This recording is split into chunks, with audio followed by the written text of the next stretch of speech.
Sin 69.3 bibliotecaespiritual.com. Embargo, solo una fracción de esos conocimientos le era accesible a su mente consciente y cotidiana. Insistí. ¿Tienes familia? No está conmigo. ¿Pero ellos están a salvo? No sé. Tengo miedo de que vuelvan. Mis amigos están muriendo. ¿Tienes miedo de que vuelvan? ¿Quiénes? Los enemigos. ¿Quiénes son? Los ingleses. Las Fuerzas Armadas Americanas. Los ingleses. Sí. ¿Recuerdas a tu familia? ¿Sí la recuerdo? Hay demasiada confusión. Retrocedamos en la misma vida a un momento feliz, antes de la guerra, por la época en que estabas en tu hogar, con tu familia. Puedes verlo. Sé que es difícil, pero quiero que te relajes. Trata de recordar. Catherine hizo una pausa. Luego susurró, oigo el nombre de Eric. Eric. Veo una criatura rubia, una niña. ¿Es hija tuya? Sí, ha de serlo. Margot. ¿Está cerca? Está conmigo. Estamos de picnic. El día es hermoso. ¿Hay alguien más ahí? Además de Margot. Veo una mujer de pelo castaño, sentada en la hierba. ¿Es tu esposa? Sí, no la conozco, agregó, refiriéndose a las personas que conocía en su vida actual.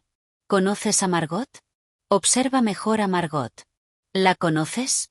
Sí, pero no estoy segura. La conocí en alguna parte. Ya lo recordarás. Mírala a los ojos. Es Judy, respondió. En la actualidad, Judy era su mejor amiga. Se habían entendido desde el primer momento, entablando una sincera amistad. Cada una confiaba sin reservas en la 73 bibliotecaespiritual.com. Otra.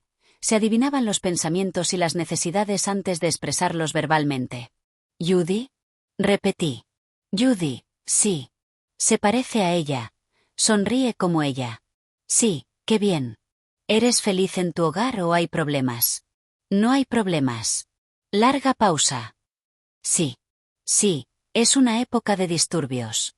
Hay un profundo problema en el gobierno alemán, la estructura política. Hay demasiada gente que quiere avanzar en demasiadas direcciones. Eso, con el tiempo, nos hará pedazos. Pero debo combatir por mi país. ¿Amas mucho a tu país?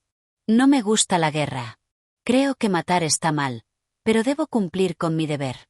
Ahora vuelve a donde estabas antes, al avión en tierra, los bombardeos, la guerra. Es más adelante. La guerra ya ha empezado. Ingleses y americanos están tirando bombas cerca de ti. Regresa. ¿Ves otra vez el avión? Sí. ¿Aún sientes lo mismo sobre el deber, la guerra y matar? Sí.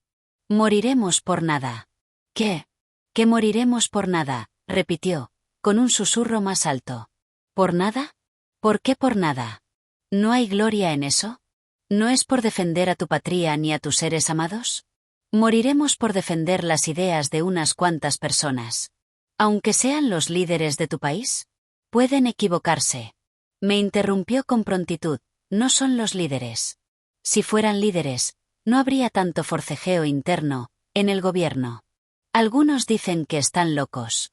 ¿Te parece cierto eso? ¿Están locos por el poder?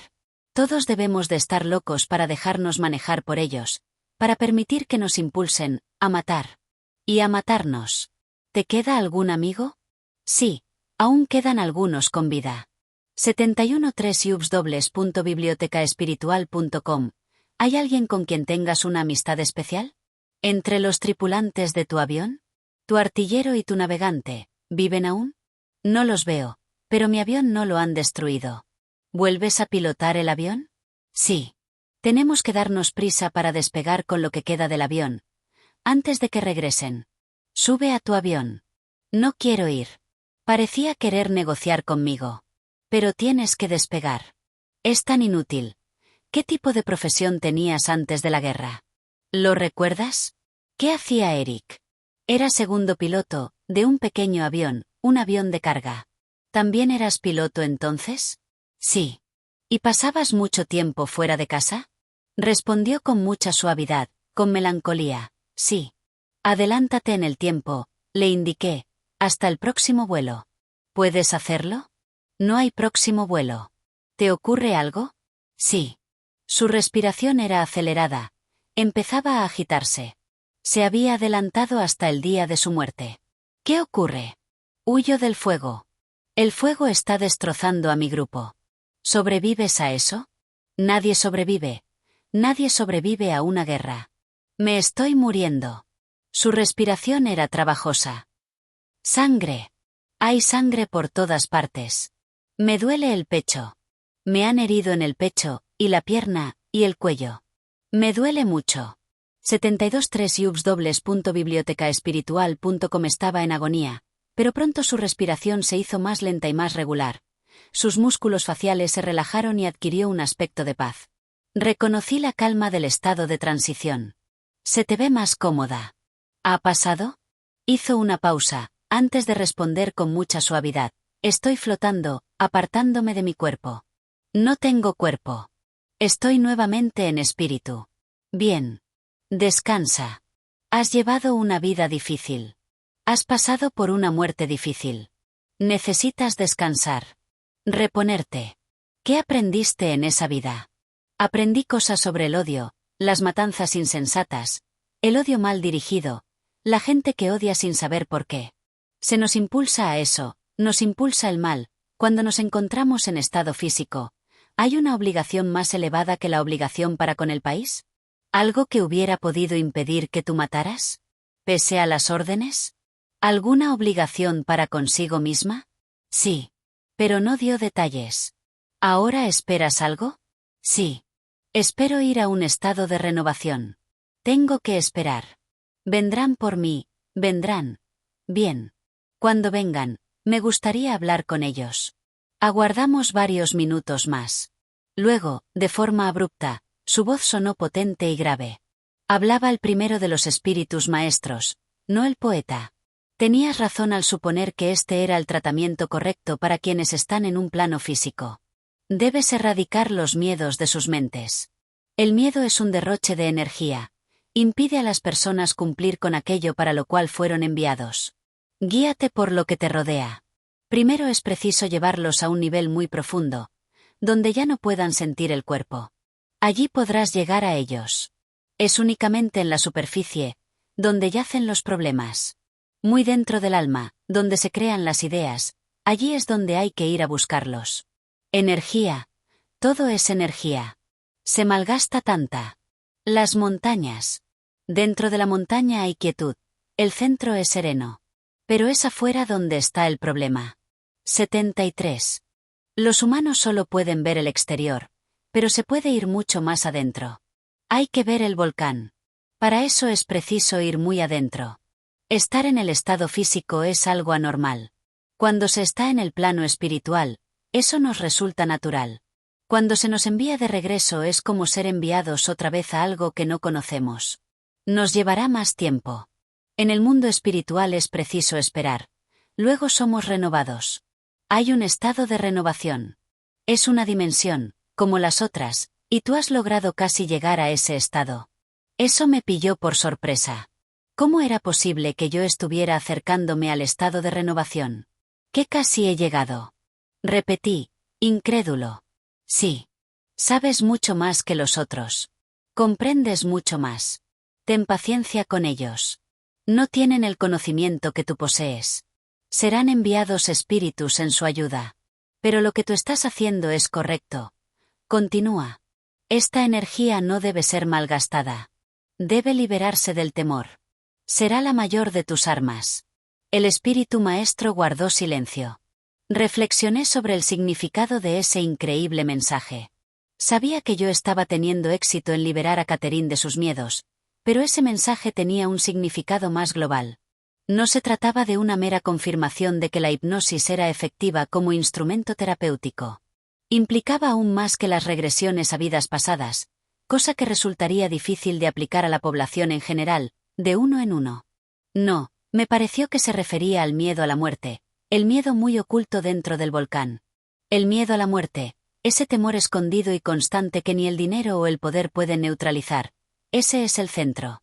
Pero si la gente supiera que la vida es infinita, que jamás morimos, que nunca nacimos, en realidad, entonces ese miedo desaparecería. Si todos supieran que han vivido antes incontables veces y que volverán a vivir otras tantas, cuánto más reconfortados se sentirían. Si supieran que hay espíritus a su alrededor, cuando se encuentran en estado físico, que después de la muerte, en estado espiritual, se reunirán con esos espíritus, incluidos los de sus muertos amados, cuánto sería el consuelo. Si supieran que los ángeles de la guarda existen, en realidad, cuánto más seguros se sentirían. Si supieran que los actos de violencia y de injusticia no pasan desapercibidos, sino que deben ser pagados con la 74.3 bibliotecaespiritual.com misma moneda en otras vidas, cuánto menor sería el deseo de venganza. Y si de verdad, por el conocimiento nos aproximamos a Dios, ¿de qué sirven las posesiones materiales y el poder, cuando son un fin en sí y no un medio para ese acercamiento? La codicia y el ansia de poder no tienen ningún valor. Pero ¿cómo llegar a la gente con ese conocimiento?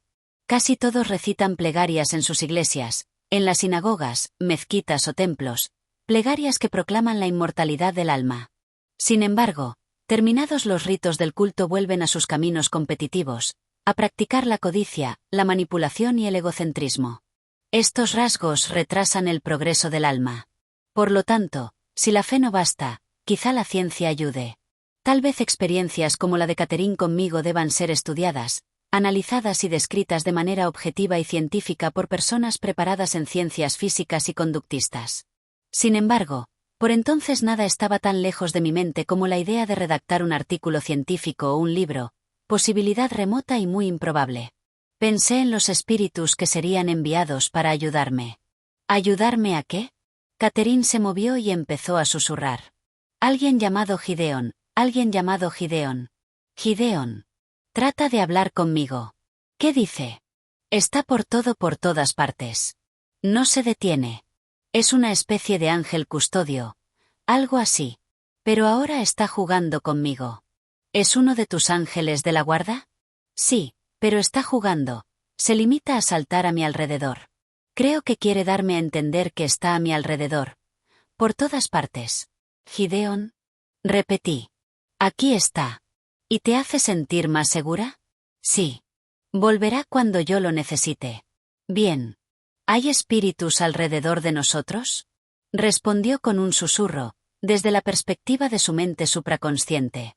Oh, sí, muchos espíritus. Solo vienen cuando así lo desean. Vienen. Cuando lo desean. Todos somos espíritus.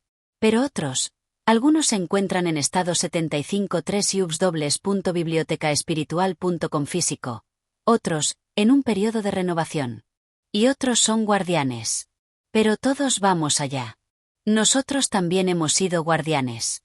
¿Por qué volvemos para aprender? ¿Por qué no aprendemos como espíritus? Son diferentes niveles de aprendizaje. Algunos tienen que aprenderse en la carne. Tenemos que sentir el dolor. Cuando se es espíritu no se experimenta dolor. Es un periodo de renovación. El alma se renueva. Cuando se está en la carne se puede sentir el dolor, se sufre. En forma espiritual no se siente. Solo hay felicidad, una sensación de bienestar. Pero es un periodo de renovación para nosotros. La interacción entre las personas, en forma espiritual, es diferente. Cuando se está en el estado físico, se pueden experimentar las relaciones. Comprendo. Todo saldrá bien. Ella había vuelto a quedar en silencio. Pasaron algunos minutos. Veo un coche, comenzó, un coche azul. ¿Un cochecito de bebé? No, un carruaje. Algo azul. Una orla azul arriba, azul por fuera. ¿Es un carruaje tirado por caballos? Tiene ruedas grandes. No veo a nadie en él, solo dos caballos enganchados, uno gris y otro castaño. El caballo se llama Manzana, el gris, porque le gustan las manzanas. El otro es Duque. Son muy buenos. No muerden. Tienen patas grandes. Patas grandes. ¿Hay también un caballo malo? ¿Un caballo distinto? No, son muy buenos. ¿Tú estás ahí? Sí. Le veo el hocico. Es mucho más grande que yo. ¿Estás en el carruaje? Por la naturaleza de sus respuestas yo había comprendido que ella era una criatura. Hay caballos. También hay un niño. ¿Qué edad tienes? Soy muy pequeña. No sé. Creo que no sé contar. ¿Conoces al niño? ¿Es tu amigo, tu hermano? Es un vecino. Ha venido a una fiesta. Hay una boda o algo así. ¿Sabes quién se casa?